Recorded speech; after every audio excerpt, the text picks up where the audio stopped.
I've been hearing this phrase inside repair shops for years. If the transmission already has high mileage and the fluid is dark, don't touch it. They say changing the fluid will kill the transmission. And the curious thing is that this idea became almost an informal rule. Mechanics repeat it. Customers believe it. Shops use it as an argument. But I never accepted theory without testing it in practice. Today I put that belief to the test with a real case. I had a car with nearly 180,000 miles driven. Black fluid, strong smell, and clear wear symptoms.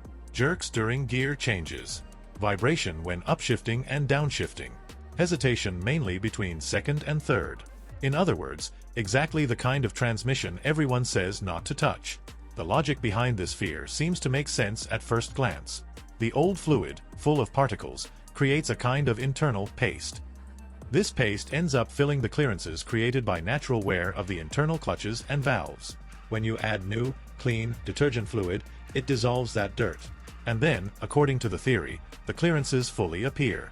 The transmission starts slipping. Shifts get worse. And the owner thinks the new fluid destroyed everything. But I see this story from another angle. When the transmission reaches this state, it is already worn. The old fluid isn't saving anything. It is only masking a problem that already exists. It's like running an engine without changing oil because it still hasn't knocked. It works until the day it doesn't anymore. In this car, the behavior was predictable. Taking off, second gear engaged with vibration. On the shift to third, there was a sharp jerk. During light acceleration, it felt like the car thought before obeying. That is not normal. That is a sign of fluid that has already lost its protective capacity and started turning into internal sludge. Before touching anything, I did what every technician should do. I road tested the car. Light throttle, medium throttle. Stopped and started several times. The pattern repeated. Second and third gears showed the worst symptoms. The others still behaved better. This matters because it indicates the problem isn't total failure. It is progressive wear. And that is exactly where the decision to change the fluid becomes controversial. Most people only know two options. Either do nothing, or change everything at once without criteria. Neither is ideal. What I often see is this. The car spends years without transmission maintenance. The owner only changes engine oil, only replaces brake pads. The transmission is forgotten. When the first symptoms appear, he goes to a shop. And hears it's too late. That now it's risky. That it's better to leave it as is. This creates a culture of abandonment. The transmission becomes a time bomb. Everyone knows it will fail, but nobody wants to touch it. But there is a detail almost nobody explains properly. Transmission fluid doesn't only lubricate. It is an active part of operation. It transmits pressure. It actuates internal clutches. It controls valves. When it degrades, the whole system starts working outside standard parameters. Old fluid loses viscosity, loses additives, stops cleaning, and begins carrying wear material in suspension. This turns the transmission into a dirty hydraulic system. It's like trying to use contaminated blood to keep a body alive. When I drained the fluid from this car, it was clear it was no longer fluid. It was dark, thick, and smelled like burned material. At the bottom of the pan there were fine metallic particles. Nothing explosive, nothing broken, but clear signs of friction accumulated over thousands of miles. The magnet, which exists precisely to hold particles, was loaded. The internal filter, which should be relatively clean, had debris trapped in the mesh.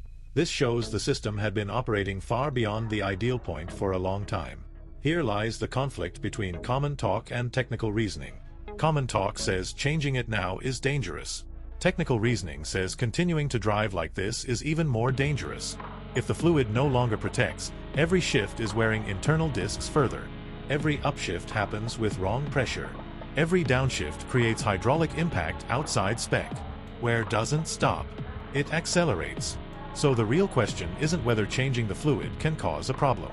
The correct question is whether not changing guarantees the problem will worsen. Another point almost nobody explains is the difference between draining and fully renewing the system. When you only drain the pan, you change part of the fluid. The rest remains inside the torque converter, lines, and valve body. In other words, you mix old fluid with new. The result is a middle ground that doesn't fully solve either side.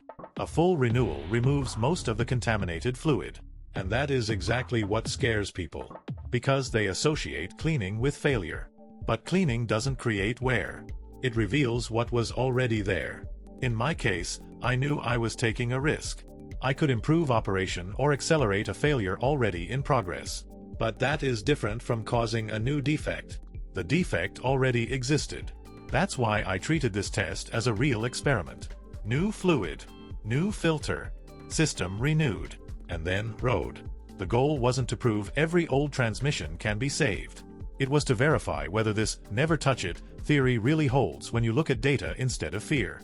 When I opened the transmission, the first thing that caught my attention was the contrast between what was in the bottom of the pan and what was in the valve body. At the bottom, there was fine metallic material with a copper shine. That scares people who aren't used to it. But this type of residue doesn't, by itself, mean the transmission is doomed. It indicates progressive wear, normal for something that ran almost 200,000 miles without maintenance.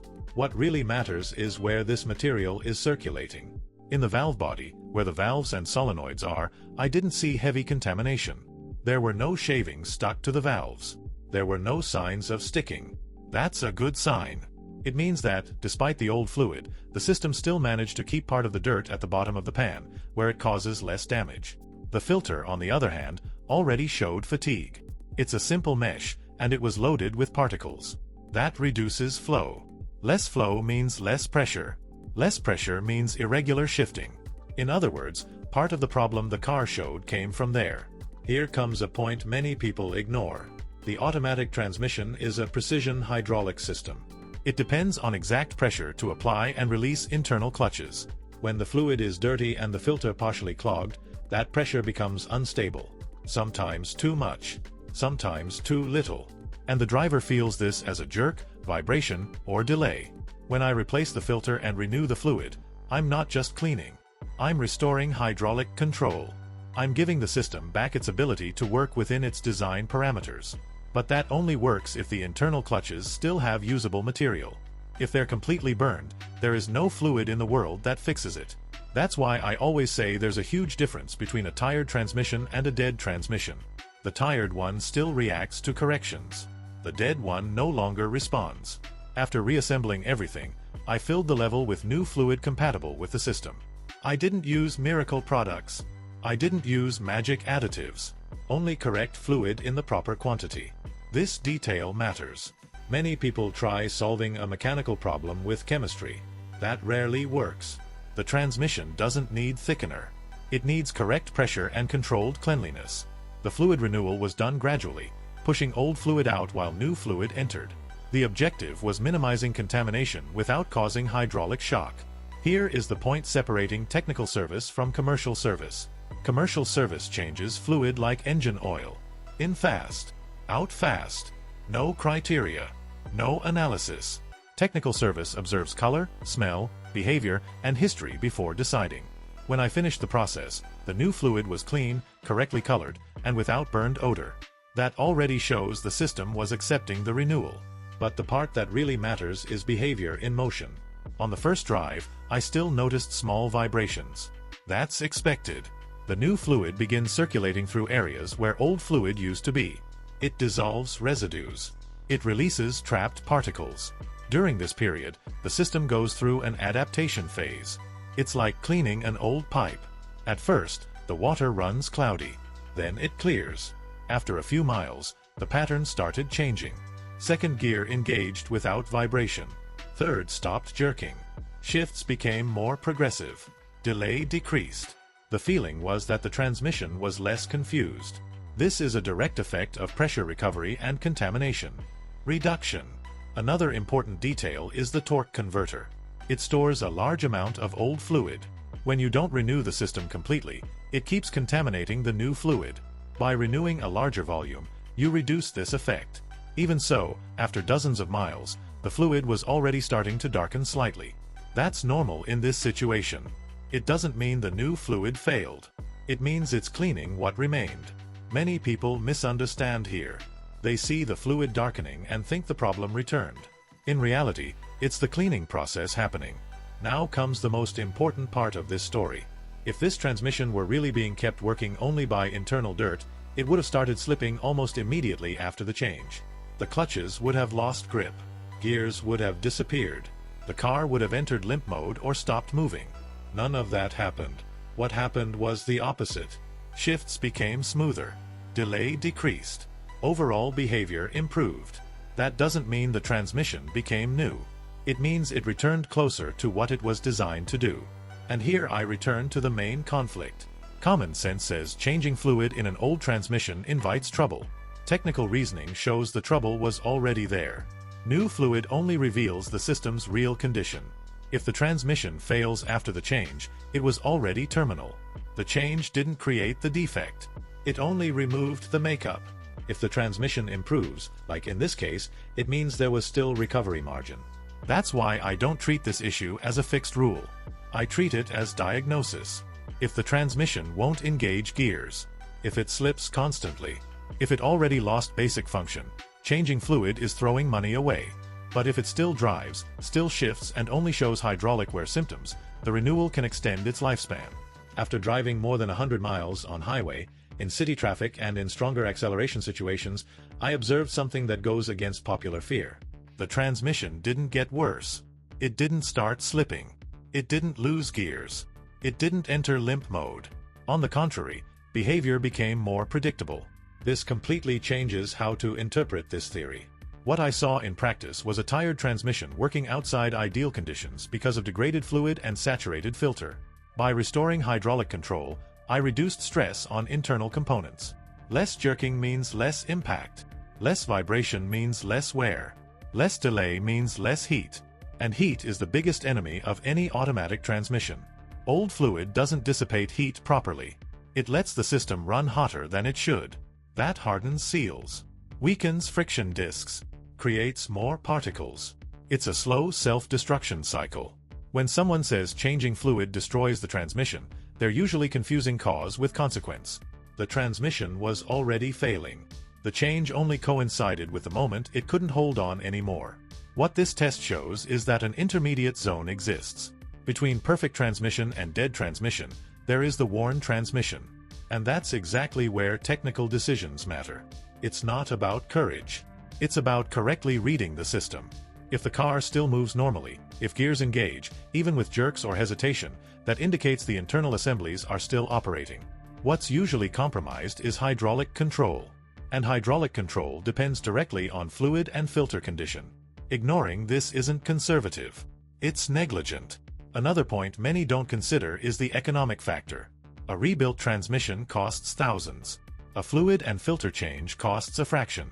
Even if renewal only delays failure, it already served an important role. It bought time. And time is money.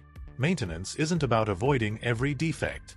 It's about reducing total cost over the vehicle's life. There's also a psychological aspect here. Fear of touching it creates paralysis. The owner knows the transmission isn't good but prefers not to touch it to avoid risk. Yet the risk is already being taken daily, at every shift, every hill, every stoplight. What changes when you replace fluid is bringing the problem to the present instead of pushing it into the future without control. In this specific case, the result was positive. Shifts became smoother. The vibration between second and third disappeared. Delay reduced. That indicates part of the problem was hydraulic, not structural. This doesn't turn this experience into a universal rule.